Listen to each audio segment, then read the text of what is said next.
The courtroom fell silent, but not before the laughter cut deep, sharp, careless, and cruel. It followed the limping man in the faded uniform, his medals dulled, one sleeve hanging empty, his boot dragging with every step. He looked like a relic of a war most had already forgotten.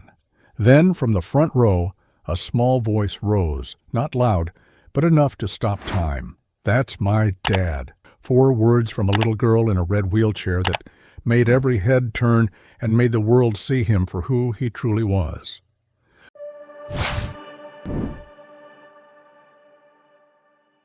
The courtroom echoed with laughter, the kind that wasn't meant to be cruel but became cruel all the same. It came from the gallery, from the opposing counsel's smirk, even from the judge's weary sigh. All eyes were fixed on the man limping toward the witness stand, every step a visible struggle, every wince a reminder of damage unseen. His uniform, outdated and stretched across a frame no longer proud, bore medals dulled by time. His right sleeve hung empty, a ghost limb tucked neatly under the strap of his belt. His left leg dragged slightly with each step, the boot scuffed and bent inward. He looked like a caricature, like what happens when a soldier survives everything, but comes home to nothing. Someone in the back snorted. Someone else whispered, "What's he going to do, cry on the stand?" The clerk tried to gavel the room back to order, but the damage had been done. And that's when the voice cut through the courtroom like a shot. "That's my dad." It wasn't loud. It didn't need to be. Every head turned to the little girl in the front row. She sat in a red wheelchair, feet propped gently on the rests, hands folded in her lap like she was in church. Her hair was tied back in pigtails, and a little stuffed rabbit rested in her arms, worn threadbare from love. She didn't look angry. She didn't look sad. She looked proud. The laughter died immediately. The soldier paused mid-step, his one good leg trembling with effort. His head turned slowly toward the sound of her voice. Their eyes met, and something shifted in the air, an invisible weight settling over everyone present. No one laughed again. Master Sergeant Cole Whitman had been called to testify as a character witness, and he hadn't hesitated to say yes. Not when it was for the family of the man who had saved his life overseas, not when the girl in the wheelchair was the daughter of his best friend who hadn't made it home. He was here to make sure justice didn't turn a blind eye just because the world had moved on from men like him. The defense attorney cleared his throat, trying to recover the moment. "Sergeant Whitman, you say you know the plaintiff's family. How well exactly?" Cole finally reached the witness stand. He looked straight ahead, face carved from granite. His voice was gravel wrapped in warmth. "I know them better than I know most of my own blood." "And yet you're not related." "No." He glanced at the girl. "But I promised her father I'd take care of her, so I have." The attorney paced, clearly trying to pivot. "And would you say your emotional involvement clouds your judgment?" Cole didn't blink. "I'd say my emotional involvement makes me see things clearer than you ever will." There was a murmur. The judge raised a hand for silence. The attorney pressed on. "Sergeant, you're a decorated veteran, correct?" "Yeah." "And yet you're currently unemployed." A beat. "Yes." "You're living on a pension?" "Yes." "No permanent residence?" "I move around." "To some that might seem unstable." Another beat. "I lost a lot of friends in the war," Cole said, voice steady. "I live with that every day. But what I don't do is let that pain stop me from standing up when someone needs me." He shifted in his seat, groaning slightly from the strain. When that girl's mother was being threatened by her employer, when she was about to lose custody because she couldn't afford the lawyer she needed, when people like you tried to paint her as unfit because of her poverty, I stood up, just like her father would have, and I'd do it again. The room had gone completely still. The opposing counsel opened his mouth to say something snide, but thought better of it. Cole continued, voice low but heavy with conviction. "You see a broken man. You see a limp and a missing arm and think I'm less than I was. But I'm not. That little girl doesn't see less. She sees her dad's friend. She sees the man who taught her how to play catch with one arm. She sees the man who pushed her wheelchair 5 miles when our car broke down in the snow. She sees the man who never left. I don't need your approval. I have hers. He turned slightly, this time to face the jury. I'm not here to impress anyone. I'm here because people like her mother don't have anyone else. I'm here because she deserves better than a world that laughs at pain it doesn't understand. And I'm here because of a promise I made beside a dying man in the middle of a firefight. I keep my promises. He didn't need to say anything else. The attorney stammered, mumbled something about no further questions, and sat down without looking at anyone. The judge leaned back, face unreadable, but her eyes had softened. The jury stared at Cole like they were seeing something ancient and sacred, something America forgot it had. After the proceedings ended for the day, the girl in the wheelchair wheeled herself forward as Cole limped down from the stand. She stopped in front of him and held up her arms. He bent slowly, carefully, and she wrapped herself around his neck, that stuffed bunny squished between them. I love you, Uncle Cole. I love you too, sweetheart. Reporters tried to approach, cameras flashing, questions flying, but one look from Cole and they backed off. Not out of fear, out of respect. Because in that moment everyone in the courtroom knew one thing. The broken soldier wasn't broken at all. He was just built different. And the little girl who'd silenced an entire room with 4 words, she was her father's daughter, through and through. The courtroom echoed with laughter, the kind that wasn't meant to be cruel but became cruel all the same. It came from the gallery, from the opposing counsel's smirk, even from the judge's weary sigh. All eyes were fixed on the man limping toward the witness stand, every step a visible struggle, every wince a reminder of damage unseen. His uniform, outdated and stretched across a frame no longer proud, bore medals dulled by time. His right sleeve hung empty, a ghost limb tucked neatly under the strap of his belt. His left leg dragged slightly with each step, the boot scuffed and bent inward. He looked like a caricature, like what happens when a soldier survives everything but comes home to nothing. Someone in the back snorted. Someone else whispered, "What's he going to do, cry on the stand?" The clerk tried to gavel the room back to order, but the damage had been done. And that's when the voice cut through the courtroom like a shot. "That's my dad." It wasn't loud. It didn't need to be. Every head turned to the little girl in the front row. She sat in a red wheelchair, feet propped gently on the rests, hands folded in her lap like she was in church. Her hair was tied back in pigtails, and a little stuffed rabbit rested in her arms, worn threadbare from love. She didn't look angry. She didn't look sad. She looked proud. The laughter died immediately. The soldier paused mid-step, his one good leg trembling with effort. His head turned slowly toward the sound of her voice. Their eyes met, and something shifted in the air, an invisible weight settling over everyone present. No one laughed again. Master Sergeant Cole Whitman had been called to testify as a character witness, and he hadn't hesitated to say yes. Not when it was for the family of the man who'd saved his life overseas, not when the girl in the wheelchair was the daughter of his best friend who hadn't made it home. He was here to make sure justice didn't turn a blind eye just because the world had moved on from men like him. The defense attorney cleared his throat, trying to recover the moment. "Sergeant Whitman, you say you know the plaintiff's family? How well exactly?" Cole finally reached the witness stand. He looked straight ahead, face carved from granite. His voice was gravel wrapped in warmth. "I know them better than I know most of my own blood."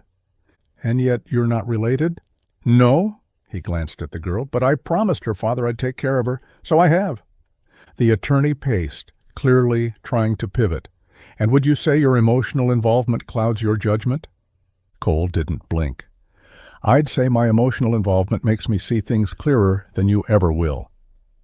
There was a murmur. The judge raised a hand for silence.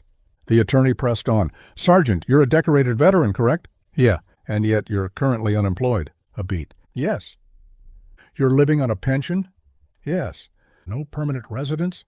I move around. To some that might seem unstable. Another beat. I lost a lot of friends in the war, Cole said, voice steady. I live with that every day. But what I don't do is let that pain stop me from standing up when someone needs me. He shifted in his seat, groaning slightly from the strain. When that girl's mother was being threatened by her employer, when she was about to lose custody because she couldn't afford the lawyer she needed, when people like you tried to paint her as unfit because of her poverty, I stood up, just like her father would have, and I'd do it again. The room had gone completely still. The opposing counsel opened his mouth to say something snide, but thought better of it. Cole continued, voice low but heavy with conviction. You see a broken man. You see a limp and a missing arm and think I'm less than I was. But I'm not. That little girl doesn't see less. She sees her dad's friend. She sees the man who taught her how to play catch with one arm. She sees the man who pushed her wheelchair 5 miles when our car broke down in the snow. She sees the man who never left. I don't need your approval. I have hers. He turned slightly, this time to face the jury. I'm not here to impress anyone. I'm here because people like her mother don't have anyone else. I'm here because she deserves better than a world that laughs at pain it doesn't understand. And I'm here because of a promise I made beside a dying man in the middle of a firefight. I keep my promises. He didn't need to say anything else. The attorney stammered, mumbled something about no further questions, and sat down without looking at anyone. The judge leaned back, face unreadable, but her eyes had softened. The jury stared at Cole like they were seeing something ancient and sacred, something America forgot it had. After the proceedings ended for the day, the girl in the wheelchair wheeled herself forward as Cole limped down from the stand. She stopped in front of him and held up her arms. He bent slowly, carefully, and she wrapped herself around his neck, that stuffed bunny squished between them. I love you, Uncle Cole. I love you too, sweetheart. Reporters tried to approach, cameras flashing, questions flying, but one look from Cole and they backed off. Not out of fear, out of respect. Because in that moment, everyone in the courtroom knew one thing. The broken soldier wasn't broken at all. He was just built different.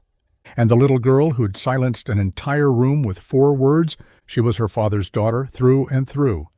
They said the case would be quick, open and shut.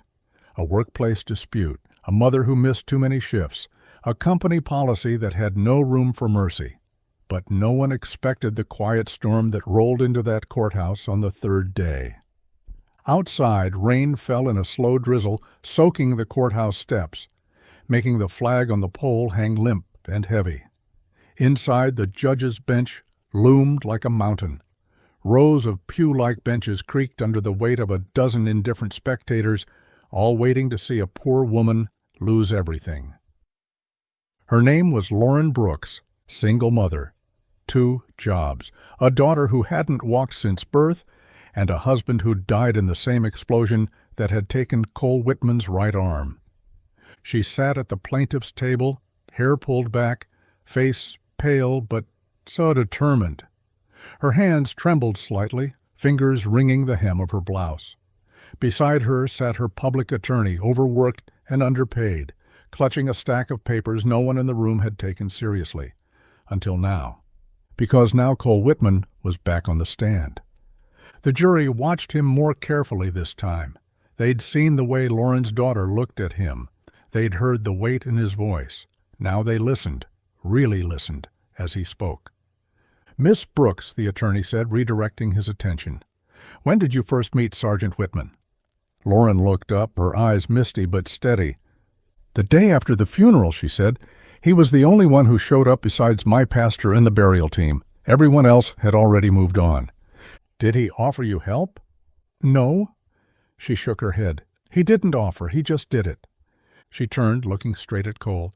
He fixed the sink in my apartment the day he met me. 3 days later, he was picking my daughter up from therapy because my boss refused to give me an afternoon off. I never asked. I didn't have to. He knew what my husband would have done, so he did it. Cole's jaw clenched, but he didn't speak. He didn't need to. The judge leaned forward. Sergeant Whitman, is that true?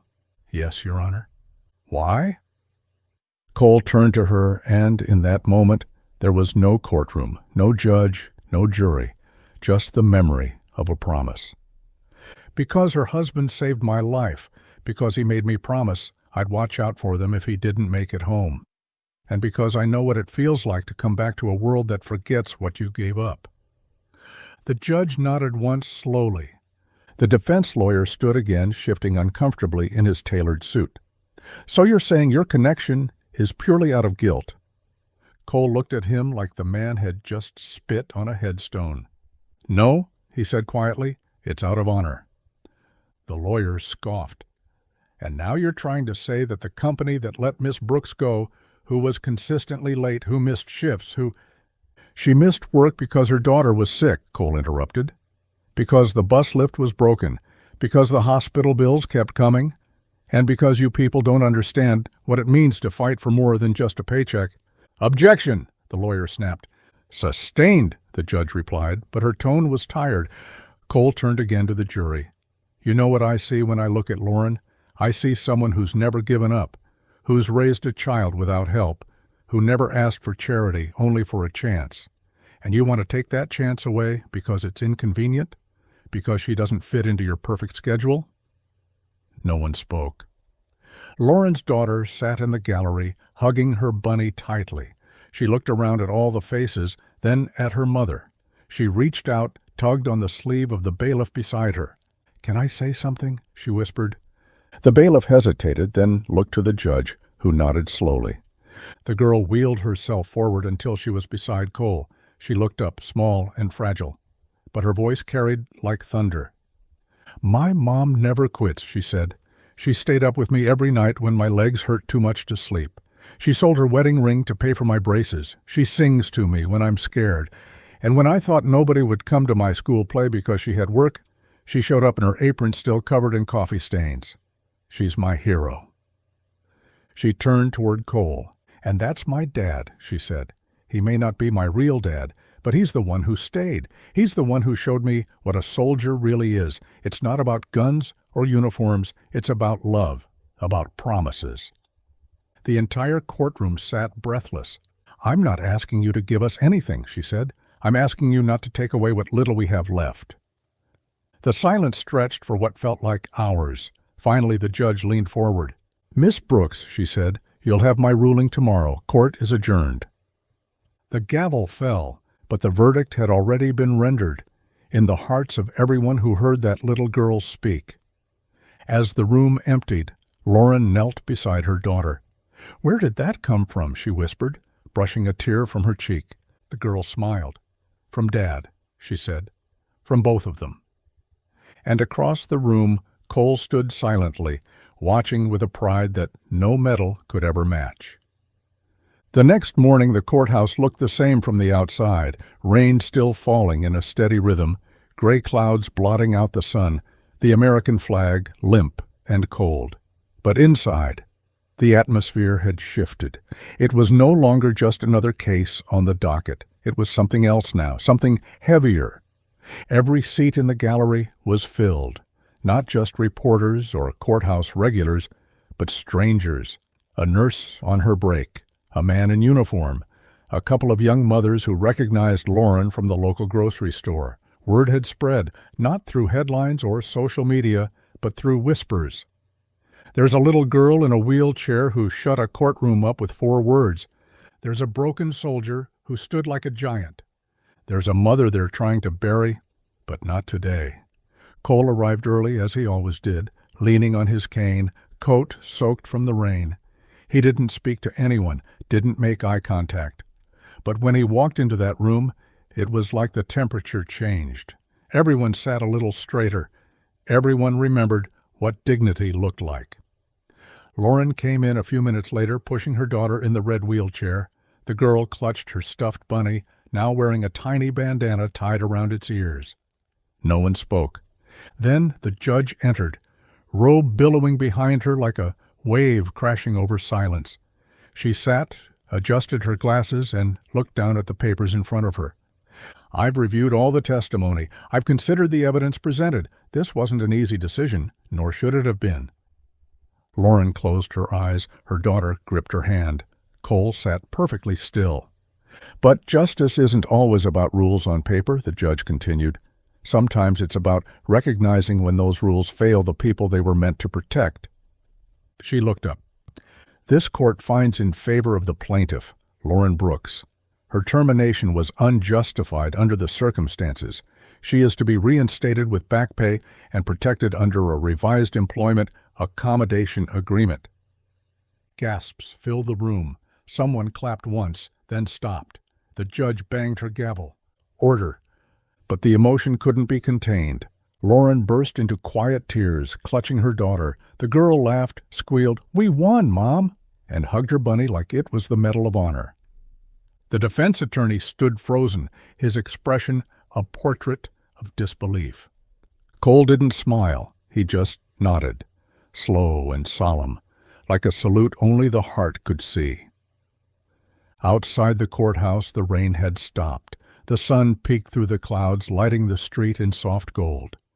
The three of them stepped out together, Lauren, her daughter, and Cole. A reporter rushed up. "Sergeant Whitman, any comment on today's verdict?" Cole looked at the man, then at the crowd, then at the little girl beside him. "She's the story," he said, nodding toward her. The reporter turned unsure. "And what's her name?" The girl smiled. "Hope." That was all. Just that. And suddenly the weight of it all clicked into place for everyone who heard it. Because this wasn't just a courtroom win. It was a battle fought and won with nothing but truth, grit, and love. Hope was her name, and hope was what they had left. As they walked away from the courthouse, one mother, one daughter, one soldier, people stepped aside, not out of pity, but respect. Because now everyone knew. He wasn't just a man with one arm and a limp. She wasn't just a poor single mother. And that little girl wasn't just some kid in a wheelchair. They were a unit, a team, a family born not of blood but of sacrifice and promise. And on that day, they didn't just win a case. They reminded the world what loyalty really means. Weeks passed. Life didn't magically get easier. The bills still came. The wheelchair still squeaked on one side. The coffee machine at Lauren's job still broke every other morning. But there was peace now, a different kind. The kind that comes not from victory, but from being seen, really seen, for the first time in a long time. Lauren had been offered her job back with new terms. No more double shifts that ignored her daughter's medical needs. No more silent punishments for being a single mom. And though some of the faces at work still looked at her with quiet judgment, none dared speak it aloud, not after what happened in court, not after they learned what she'd been through. But that wasn't the real change. The real change came every morning when the red minivan pulled up outside their apartment complex and Cole would be there, always early, always ready. He never said much. He'd just open the passenger door for Lauren, help Hope into the back seat with gentle care, and drive them wherever they needed to go. Therapy, school, work, grocery store. He'd become a fixture, a part of their routine, a part of their lives. And to Hope, he was more than that. He was the one who built her a ramp out of scrap wood when the landlord dragged his feet. He was the one who customized her wheelchair so it could handle the gravel path to the park. He was the one who showed up at career day wearing his old uniform, medals and all, telling stories that made every kid in the class sit up and listen. And every time someone whispered about the broken soldier, Hope would turn, eyes blazing, and say, "That's my dad." Not a single person ever laughed again. One afternoon, as autumn settled into the leaves and the wind carried the sharp bite of the season changing, Cole found himself on the porch of their building, working on a hand-carved wooden swing he was building for Hope. He'd been sanding the edge, rough fingers tracing the wood's grain, when she wheeled herself outside. "Uncle Cole," she said, holding something behind her back. He looked up. "What's that you got?" She wheeled closer and grinned. "You have to close your eyes first?" He raised a brow but obliged, a slow smile tugging at his mouth. He felt something placed into his hand, soft, light. "Okay, open." In his palm sat a handmade bracelet, just colored yarn, simple knots, beads from a craft store, but the tag on it read, "Best Dad Ever." Cole blinked, once, twice. Then his eyes softened in that way he always tried to hide. "You made this?" She nodded. "Took me all week. Miss Sarah helped with the knots." He slid it on his wrist. It barely fit over the scarred stump of his forearm, but he made it work. "I love it," he said. "I love you," she replied, then hugged him as best she could from her chair, arms wrapping around what she could reach. It took him a long moment before he could speak. When he did, his voice cracked a little. "I love you too, kiddo." Lauren watched from the screen door, a dish towel in her hands, tears in her eyes. She said nothing. She didn't need to. She knew, without question, that her daughter had a father. Not one bound by biology, but by something far stronger. And when winter came, and the world seemed cold and harsh again, Cole built a sled with a seat specially crafted for Hope's wheelchair. The first snow hadn't even fully stuck to the sidewalks before he bundled her in a coat, scarf, and mittens and took her down the hill behind the school. People watched. People stared. And Hope? She screamed with joy the entire way down. "That's my dad!" she yelled as they reached the bottom. "That's my dad!" Cole just laughed, snow in his beard, eyes bright for the first time in years. Not because of a court win, not because of some moral victory, but because for the first time since the war, he had something he thought he had lost forever. A purpose, a family, and someone who believed in him without condition. She didn't care about what he'd lost. She only saw what he gave, and that made all the difference. Spring arrived with the kind of warmth that didn't just touch skin. It touched memory. The air was lighter. The trees outside the apartment bloomed in pale pinks and whites, and the neighborhood kids chased each other down sidewalks, still wet from April showers. Life, in all its stubborn insistence, kept growing. Hope had her 9th birthday that April. It wasn't fancy.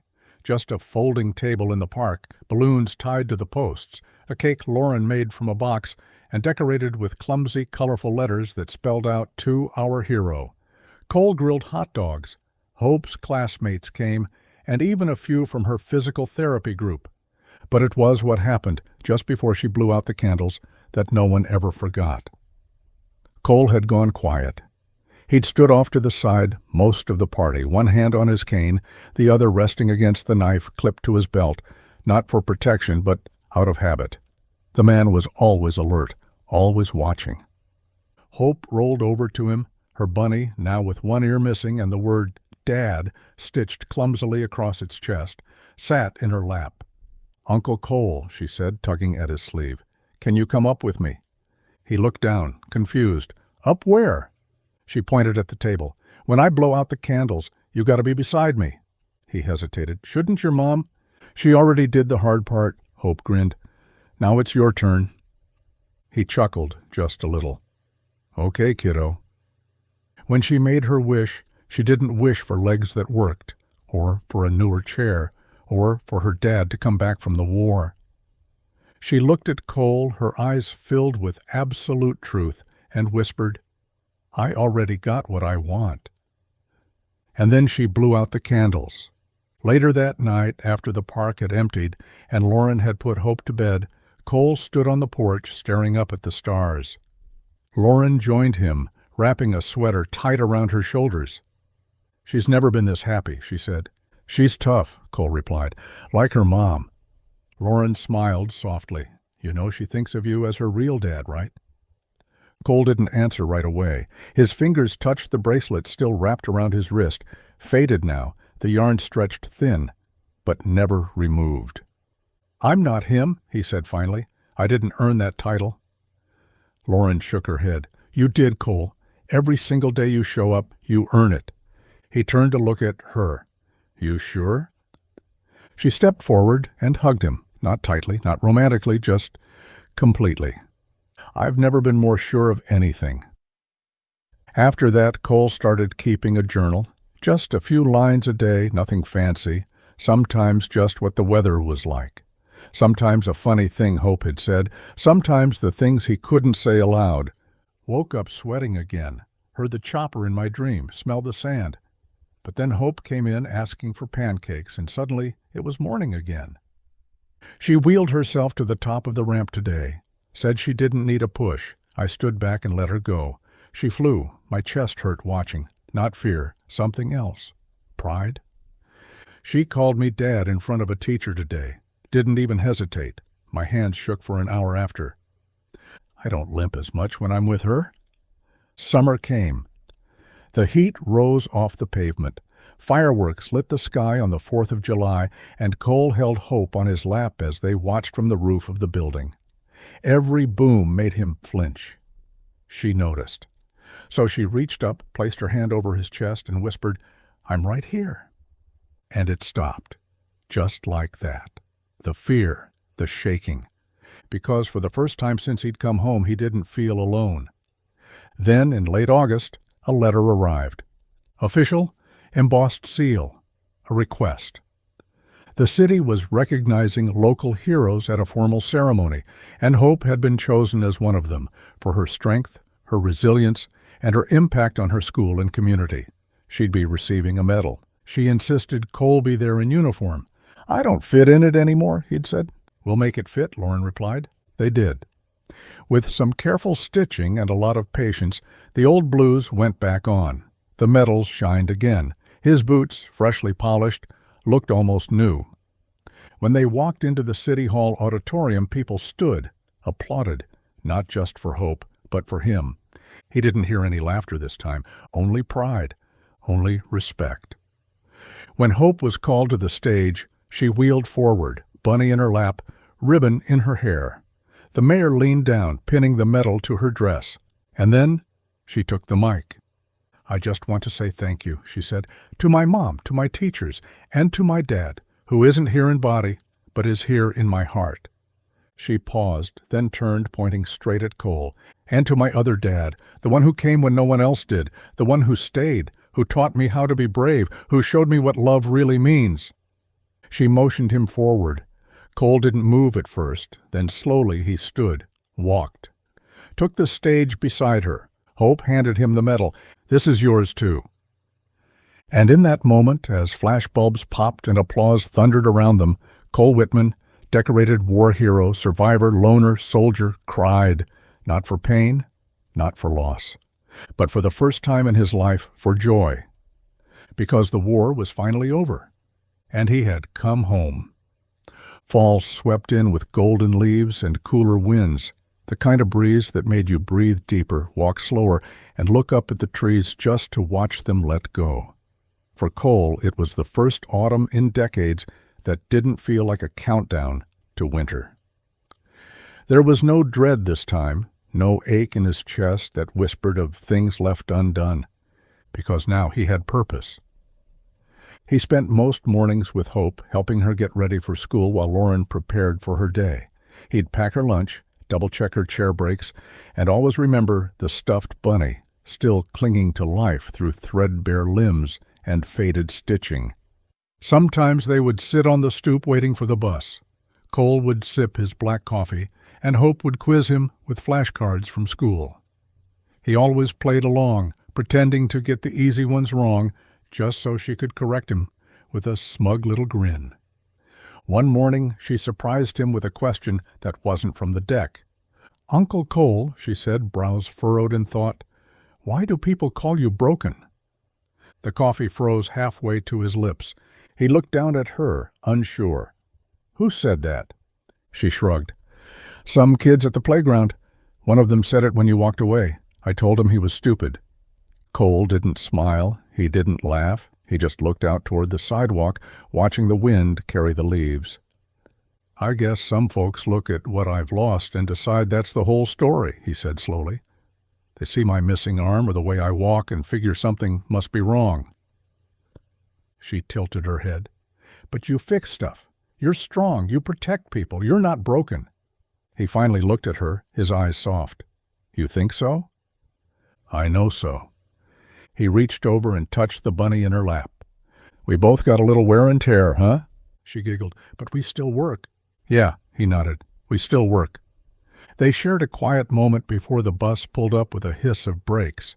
As Cole lifted her into the vehicle, the driver gave him a respectful nod, the kind reserved for veterans and guardians alike. And as the bus pulled away, Hope pressed her face against the glass, mouthing the words, "Love you, Dad." Cole whispered them back. Later that week, Lauren brought home a manila envelope from work. Inside was a printed email from the mayor's office. They were starting a program, pairing veterans with children who needed mentorship, especially those from single-parent homes or with disabilities, and they wanted Cole to help lead it. He stared at the paper, unmoving. Lauren leaned on the counter. "You don't have to say yes, but they saw what you did for Hope. They want to give that to other kids." Cole looked down at his hand, strong but weathered. The one that still worked, the one he'd used to build ramps and tie shoelaces and fix Hope's chair. "I never wanted to be anyone's hero," he muttered. Lauren touched his arm. "You already are." He didn't agree, didn't argue either. He just nodded, folded the letter, and slipped it into his pocket. That night he sat at his tiny desk in the spare bedroom, the one Lauren had turned into a place just for him, and wrote in his journal, "Maybe broken things don't need to be fixed. Maybe they just need to be repurposed." The program launched in November. They called it the Stand Strong Initiative. The first day, 20 kids showed up. Most of them didn't know how to talk to veterans, and most of the veterans didn't know how to talk to kids, but Cole knew. He introduced himself not as a soldier, but as Hope's dad. He told them about the bunny, about the courthouse, about learning how to braid pigtails with one hand. And when the kids laughed, not at him but with him, the ice finally broke. He taught them how to use hand tools, how to listen instead of speak, how to stand their ground even when their legs shook. Hope came to every session, watching from the side, sometimes chiming in.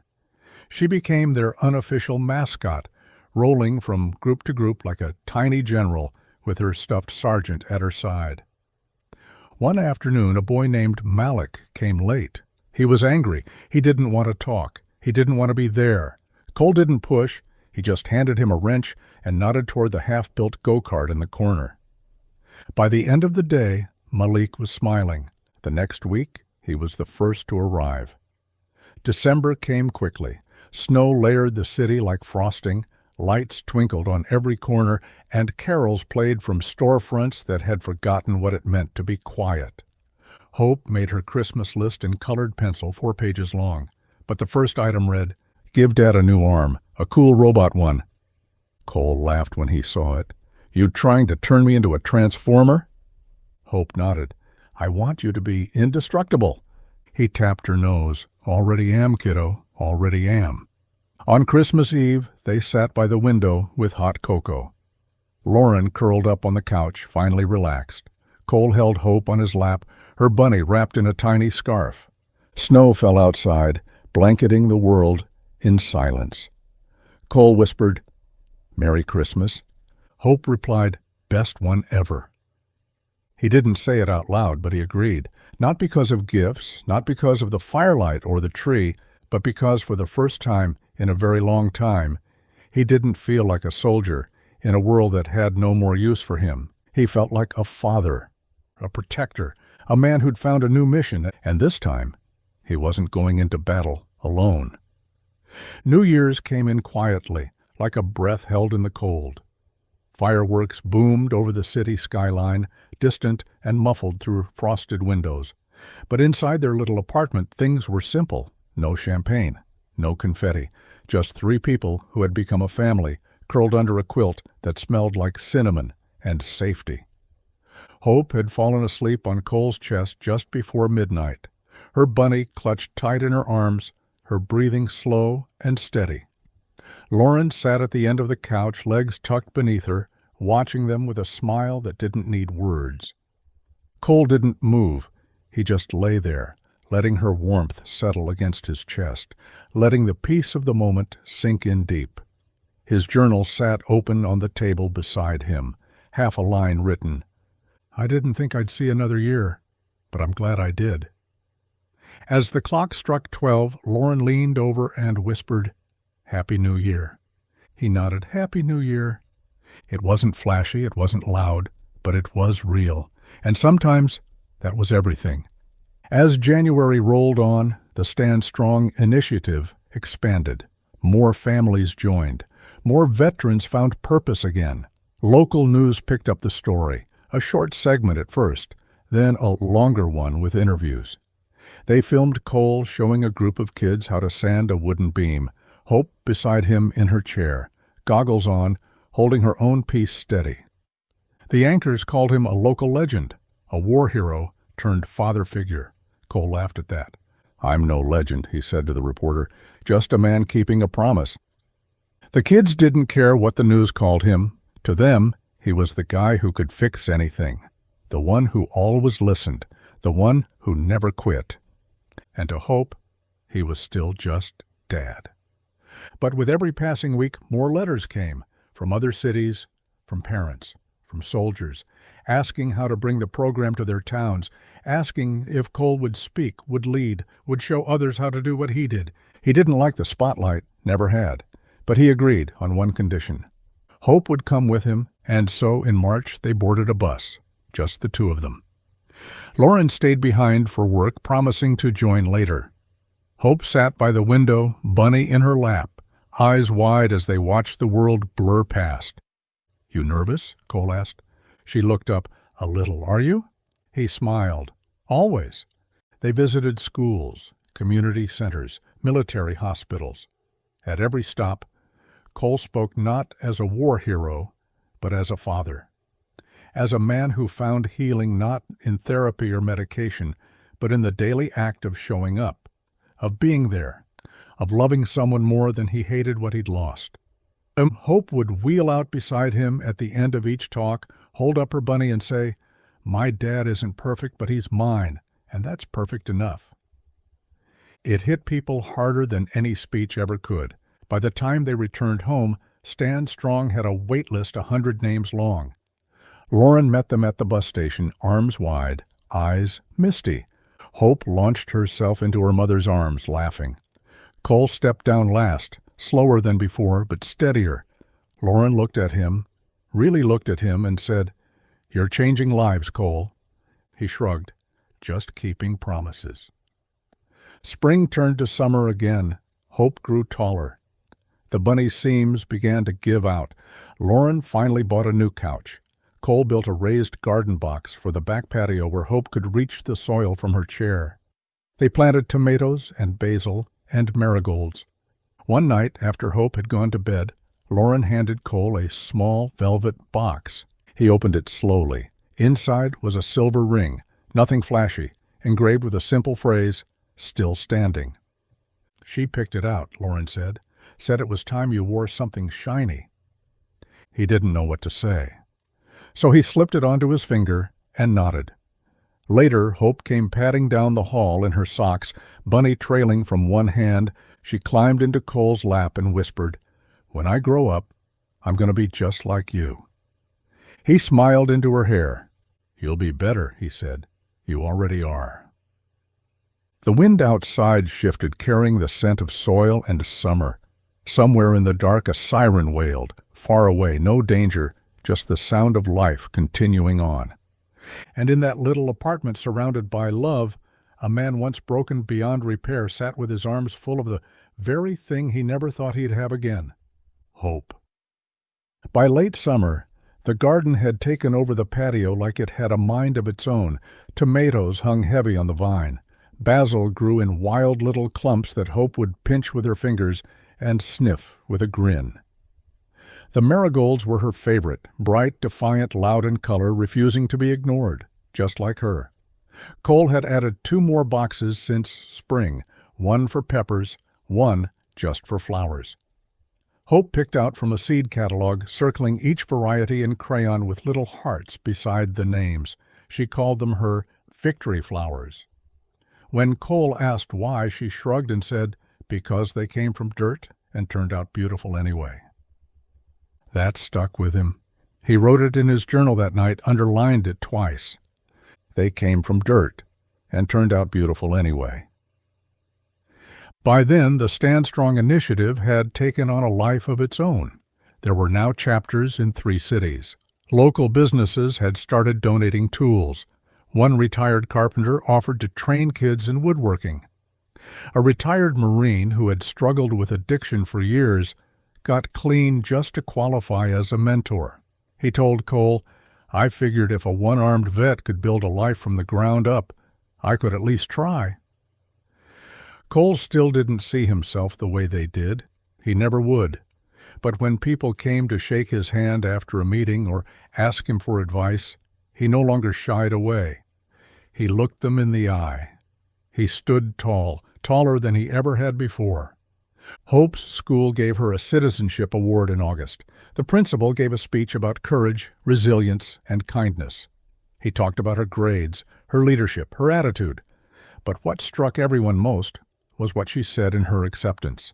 She didn't thank the teachers, or her classmates, or even her mom. She said, "I want to thank my dad, not the one in heaven, the one here with me, the one who made me believe I could do anything, even if the world said I couldn't." Afterward, the principal found Cole and shook his hand. "She's remarkable," he said. "You should be proud." Cole looked at Hope sitting in her chair, bunny in her lap, medal around her neck. "I am," he said, "more than you'll ever know." In September, Hope had a checkup at the hospital. Routine scans, routine tests. She'd been having fewer spasms in her legs, and Lauren dared to hope. But it was Cole who noticed first, the slight twitch in her right foot, the way her toes curled when she was tickled. "Could be nerve activity," the doctor said. "It's too early to say, but it's promising." Hope didn't fully understand what it meant, but Cole and Lauren did. They didn't say it out loud, didn't want to jinx it. But that night when Hope was asleep, Cole sat on the porch alone, his hands shaking. Not from fear this time, but from the weight of something he hadn't dared to feel in decades. Pure, unfiltered hope. He scribbled in his journal like his life depended on it. She might walk someday. God, if she walks. If she runs, I don't know what I'll do. Fall to my knees, maybe, and thank the war for breaking me just enough to bring me here. That same month, Lauren got promoted. A big promotion, more hours, more money, more stability. They celebrated with takeout pizza and soda on the living room floor. Hope made a toast with a juice box. "To my mom who never quits, and to my dad who makes every hard thing easier." They clinked cups. Cole didn't say much. He just watched them, eyes misted, heart full. He thought about all the nights he'd woken up gasping for air. All the days he'd sat in silence, convinced his story had ended in the desert, buried under sand and shrapnel. He thought about the ghosts he still carried, the friends who never made it home. And then he looked at this moment. Pizza, juice boxes, laughter echoing through a tiny apartment, and thought, I survived for this, not medals, not glory. This. In early October, Cole received a letter. It was from the Department of Veterans Affairs, a reassessment notice, a chance to revise his benefits, reclassify his disability, and, if approved, receive a state-of-the-art prosthetic arm. He stared at the letter for a long time. He wasn't sure he wanted it. He'd adapted. He didn't need it. But that night, Hope asked if he could help her paint her Halloween costume, a cardboard rocket ship she wanted strapped to her chair so she could be Rocket Girl. Cole did his best, but painting with one hand was slow work, and his frustration showed. She noticed. "You okay?" He sighed. "Just wish I could help you faster, kid." She shrugged. "I don't care how long it takes. I just like doing it with you." Still, the next morning, he filled out the VA paperwork. When the new prosthetic arrived weeks later, sleek, polished, programmable, Hope's eyes went wide. "Dad, you look like a superhero." He flexed the fingers. They moved like magic. "I feel like one." And that Halloween, Rocket Girl rolled through the streets with her dad right beside her, metal arm, candy bag, and all. They laughed all night. And for once, Cole wasn't the one protecting her from the world. The world looked at them and stepped aside. Because some stories don't end in war. Some begin after, and the ones worth telling are built one small moment at a time, with love, with grit, and with people who stay. By winter the cold had settled in deep, frosting the windows of their little apartment and curling under doors no matter how many towels they stuffed at the base. Snow piled on the sidewalks in soft mounds, untouched and perfect, until Hope begged to go out and roll through it with the new snow tires Cole had added to her chair. He'd bought them with his own savings, quietly. Didn't tell anyone. Just showed up one morning with the chair lifted into the kitchen, a screwdriver in one hand, and a smile tugging at his lips. "Every rocket needs all-terrain wheels," he said, and Hope beamed like the sun. They went out that same day.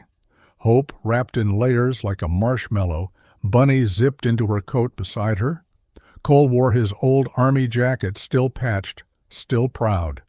He walked behind her, slowly, hands on the handles of her chair, even though she didn't need him to push. "I can do it," she said. "I know," he replied, "but it's more fun when we do it together." The sidewalk was bumpy, the air hurt to breathe, but they stayed out for hours. They built a lopsided snowman. Hope threw a snowball that caught Cole square in the chest. He retaliated gently, missing on purpose every time. Laughter filled the street. Inside, Lauren watched from the window, arms crossed, a warm mug in her hands. She didn't cry anymore when she saw them like this. She just breathed deeper and gave thanks. Later that night, after Hope had fallen asleep on the couch, her bunny tucked under one arm, Cole carried her to bed. He did it effortlessly now, like his body had memorized the shape of her. He tucked her in, fixed the blanket just right, then sat in the old rocking chair beside her bed. She stirred, eyes half open. "Dad," she whispered. "Right here. I had a dream I was walking and you were cheering." He reached out, touched her hand. "Someday, kiddo." "You think so?" "I know so." Her breathing slowed again, the kind of sleep only the safe can have. He sat there for a long time after. The wind howled outside, but the room was warm, still, full. That weekend, the community center held its first Stand Strong Winter Showcase. The kids and mentors had been working for months, building sleds, making crafts, writing essays. Families came, so did reporters, even the mayor. Hope gave the opening speech. She wheeled onto the stage, bunny in her lap, red scarf wrapped twice around her neck. "Hi," she said into the mic. "My name is Hope. I used to think I was different, that being in a wheelchair meant I was less. But then I met my dad. He showed me that broken doesn't mean bad. It means you survived. And surviving means you still have something left to give." She paused, looked right at Cole, and he gave me everything. The crowd rose to their feet in thunderous applause. Cole stayed seated, head bowed, wiping at his eyes with his sleeve, not because he was sad, but because sometimes joy cracks you wide open. Afterward, they stood together by the crafts table, surrounded by other kids and families. One little boy tugged at Cole's coat. "Mister," he said, "you a real soldier?" Cole knelt beside him. "I was."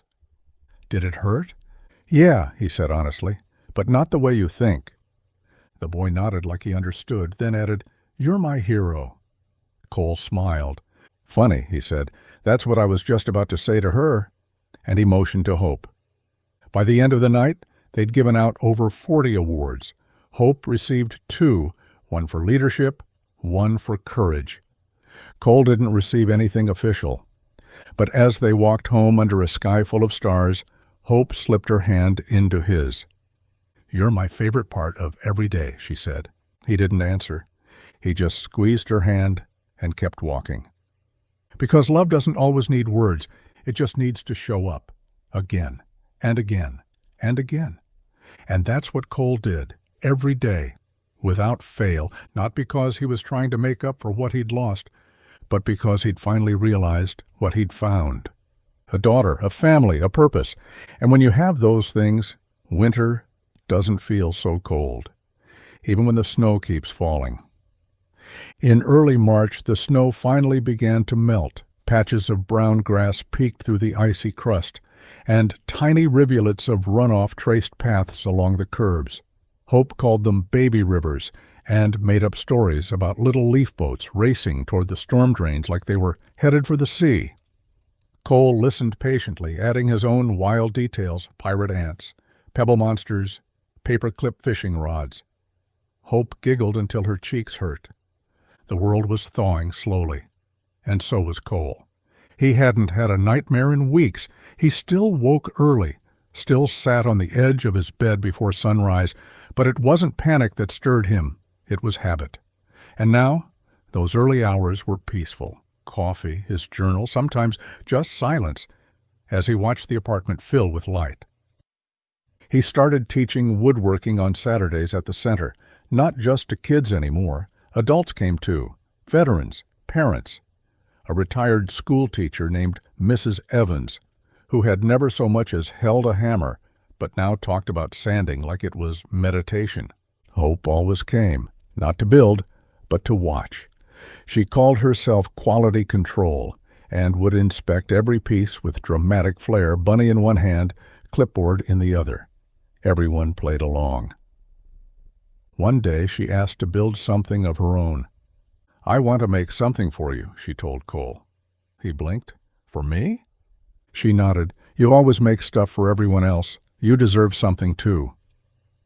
So Cole guided her through it, helped her measure, helped her cut, never once took over, just stood beside her, quiet and proud. 2 weeks later, she presented it to him at home, a wooden frame, rough around the edges but sturdy, with a photo of the two of them tucked inside. Hope in her chair, Cole kneeling beside her, both of them laughing, the bunny balanced on Cole's shoulder like a sidekick. Across the bottom, carved into the wood in Hope's uneven scrawl, were the words, "My hero, my dad."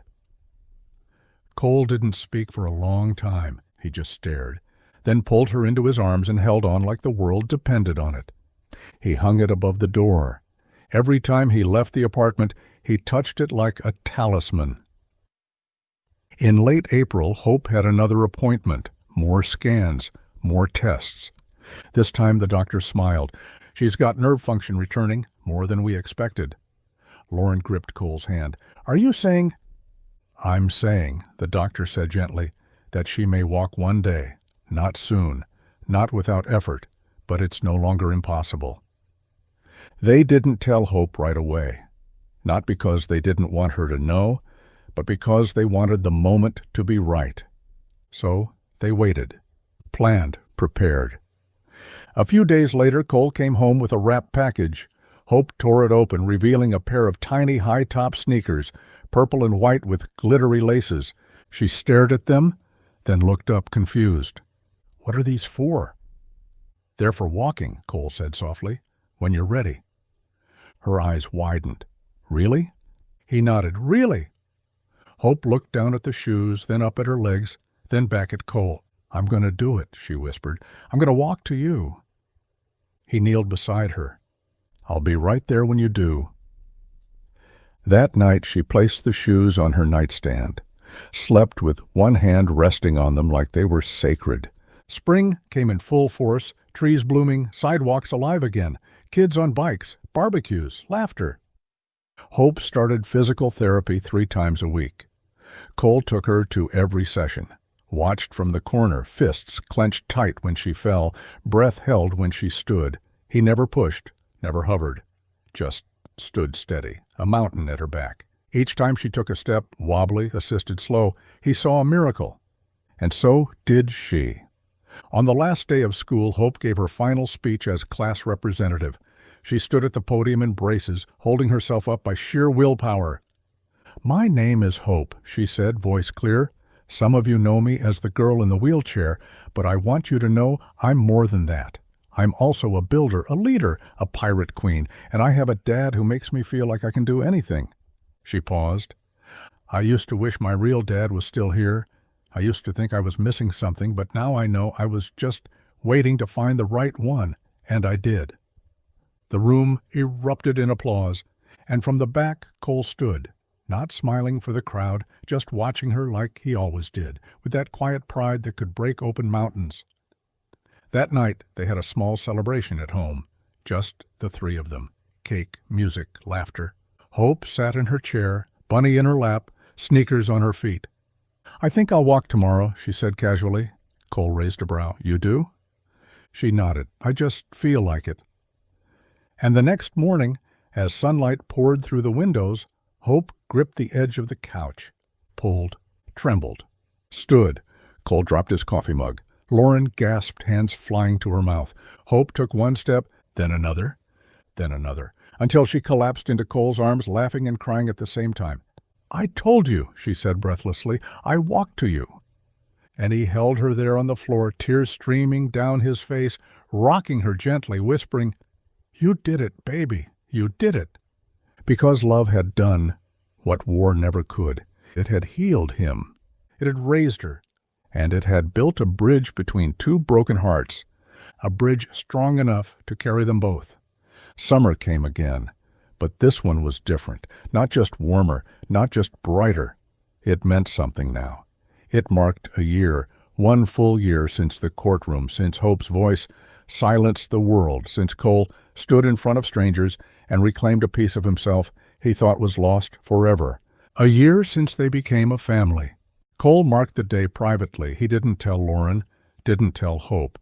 But in the early morning hours, before the sun even crept over the rooftops, he sat at the kitchen table, journal open, hand trembling just slightly as he wrote. 1 year ago today, I walked into a courtroom as a man people laughed at. 1 year ago today, a little girl said 4 words that stopped time. 1 year ago today, I became a dad, not by blood, but by something stronger. He closed the book gently and ran a hand over the cover. Then he made pancakes, bad ones, with burned edges and uneven syrup, and woke them both up with the smell of butter and batter in the air. They ate together, messy and smiling. Hope was walking more now, short distances, careful steps, braces on both legs. She still used her chair at school and for long trips, but at home she pushed herself to move.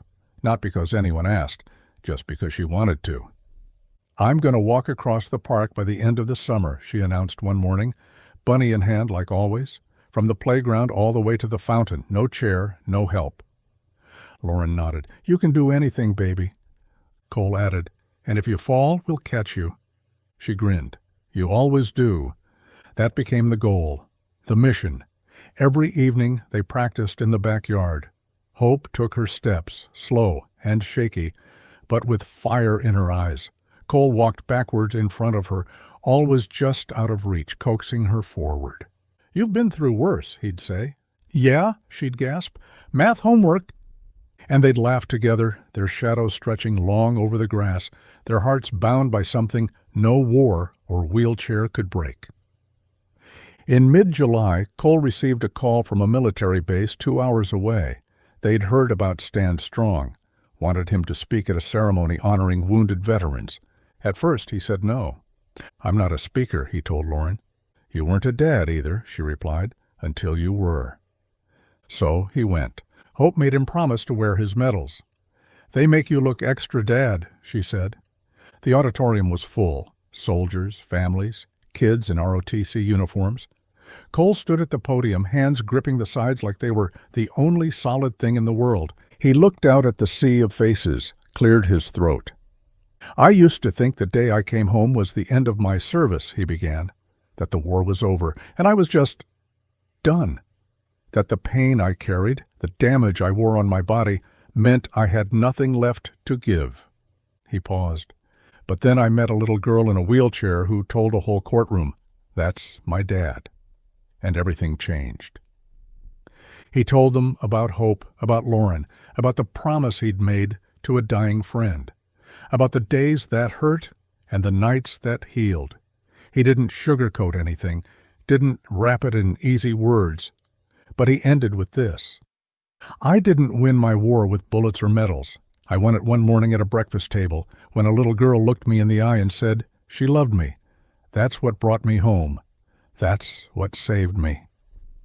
When he stepped off the stage, people stood, saluted, hugged him, thanked him. But all he wanted was to get back home, back to his girls. That Sunday, Hope asked if they could go to the park. "I'm ready," she said. So they went. The sky was a perfect blue, the grass buzzed with summer, children ran and squealed around the swings, and in the distance, the old stone fountain glimmered in the sun. Hope stood at the edge of the playground path, chair behind her, Bunny tucked into her bag. Cole crouched beside her. "You sure?" She nodded. "I've been practicing." Lauren waited at the fountain, hands clasped tight, heart in her throat. Hope took a breath. And then she walked. One step, then two. Her braces clicked softly with each move, her arms tensed for balance. Her knees wobbled, but she kept going. 10 feet, 20, 40. People noticed. Conversations paused. Parents stopped pushing swings. A little boy clapped without knowing why. Cole walked beside her, saying nothing, just matching her pace, a sentinel at her side. Finally she reached the fountain, collapsed into Lauren's arms, and laughed. Breathless, victorious. "I did it," she said, tears rolling down her cheeks. "I really did it."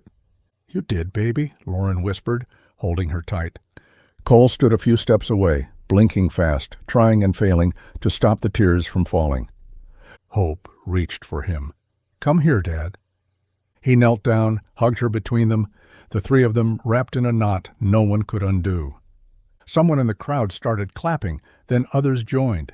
Soon the entire park was on its feet, applauding, not because they'd been told to, but because they'd just seen something rare, something holy. Hope smiled up at him. "Told you I'd walk to you again." He kissed the top of her head. "And I'll always be here waiting." "Because that's what fathers do. That's what love does. It waits. It walks beside you. It carries you when you fall. It builds something stronger than bones and braver than blood. It rebuilds what war tried to take. And in a world that sometimes forgets how to honor its heroes, that day in the middle of a park on a warm summer afternoon, a little girl reminded everyone, heroes don't always wear uniforms. Sometimes they wear tool belts and carry journals and cry at fountains. And sometimes they become dads the moment someone says they are. The summer days stretched longer now, sunlight lingering into late evening like it too, didn't want to miss a moment of what this little family had built. And somewhere between grilled dinners on the patio and evening walks through the neighborhood, the world outside began to take notice. Hope's story had gone viral, not just locally, not just in veteran circles, but everywhere. A teacher from Oregon posted a video of her walking to the fountain, tagging it #HopeWalks. Within days it had 1 million views, then 5, then 20. News outlets picked it up, national morning shows called. A documentary crew emailed Lauren, asking to film a feature. But none of that changed the apartment. They still had mismatched mugs in the cabinet. Hope still left socks under the couch. Cole still fixed broken drawer handles with duct tape and hope. They didn't need fame. They had each other. But the world kept knocking, and eventually they let it in. Just a little. One afternoon, Cole sat on the porch with Hope beside him in her chair, sipping lemonade. A reporter had come by to interview them, camera crew in tow, mic clipped to his collar. The interviewer leaned forward. "Mr. Whitman, you've become a bit of a symbol. For wounded warriors, for adopted families, for second chances. What would you say to someone who feels like their story is over?" Cole looked out at the street, then down at Hope, then back at the camera. "I'd say, wait for your kid."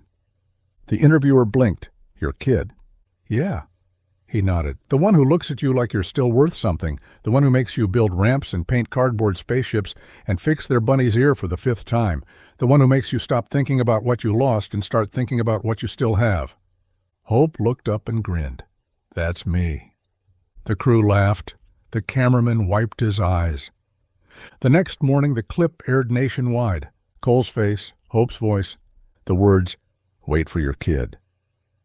It struck something deep, and the letters started coming, hundreds of them, then thousands, from other veterans, from mothers, from grown-up kids who never said thank you to the people who raised them, from people who'd given up until they saw Cole and Hope and believed again.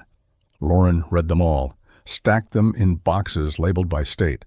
Cole didn't read many, but he kept one in his wallet from a man in Kentucky who wrote, I had the gun in my hand. I saw your story. I put it down. Thank you." He never spoke about that letter out loud. He didn't have to, because some words live in your chest forever. Meanwhile, the garden bloomed again. Hope added strawberries this year, called them victory berries. Cole rolled his eyes and built a net to keep the birds out. She walked more now, farther, stronger. The braces still stayed on, but the chair was used less and less. One evening, she walked the entire block. Neighbors clapped from porches. A few cried. She waved at each of them like a tiny mayor. That night, as Lauren tucked her in, Hope whispered, "You think Dad's proud of me?" Lauren paused. "Which one?" Hope smiled. "Both." "I know he is," she said, brushing the hair from her daughter's forehead. "They both are." Hope nodded and fell asleep with a smile. The bunny rested on the pillow beside her, its ear now neatly sewn again. By August, the city invited Cole and Hope to ride as grand marshals in the Independence Day parade. A convertible was offered. Banners were printed. Fireworks planned. Cole hated the idea. "I'm not that guy," he told Lauren. "You're exactly that guy," she said, "and you'll wear the medals." So he did. The convertible rolled down Main Street, Hope standing beside him with her braces on, waving like royalty, the bunny strapped to the hood like a hood ornament. People cheered. They cheered for the little girl who walked when no one thought she could. They cheered for the man who walked beside her, even when his own legs failed him. And Cole? He didn't wave much. He just looked at every face and nodded, slow and steady, like he understood the weight of their cheers, like he'd earned them, finally. After the parade, a woman approached them with two sons in tow, both in matching army green shirts. She crouched in front of Hope. "I showed my boys your video. They used to be afraid of their dad's leg brace. Now they think it's superhero armor." Hope beamed. "It kind of is." Cole knelt beside the boys. "Your dad's a hero," he said. "You remember that." They nodded. One of them hugged him without asking. He didn't pull away. The next day, Lauren framed one of the parade photos. Cole standing beside Hope, hand on her shoulder, her eyes squinting in the sun, her bunny front and center. She hung it on the wall across from the front door. Hope titled it, "The Day We Took the Town." And Cole? He just stared at it sometimes, quietly, remembering. All the steps it took to get there, every slow morning, every brace adjusted, every fall and rise and stubborn inch forward. Because this wasn't just a parade, it was a declaration that broken men could still be fathers, that fallen girls could still rise, and that love, steady, quiet, persistent love, was stronger than war, stronger than shame, stronger than fear. It was enough. It is enough, and it always will be.